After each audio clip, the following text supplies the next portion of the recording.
Hello everyone, welcome back to Guide to Everything. In today's video, I'll show you on how you can go ahead and reverse clips in Davinci Resolve. So first things first, you want to go ahead and import your clip right here. And just to make our video better, I'm going to go ahead and include the first part right here. And just around this part, I'm going to go ahead and start rewinding the clip. Now, to go ahead and do so, the first thing that you want to do is to simply cut the first video right here by pressing Ctrl B, and then you want to delete the second part. From there, you then want to copy and paste basically the same video, and then you want to right click on the second video right here.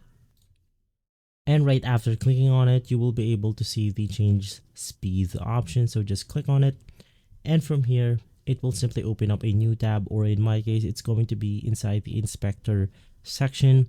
And from here, you have your direction, which is to move forward or to move backwards. In our case, we then want to simply once again choose the second clip, select the rewind option, and from there, if we then go ahead and play out the video, it should look something like this. And so guys, if this video has been helpful, leave a like, subscribe, and follow Guide to Everything for more videos like this. Thanks for watching.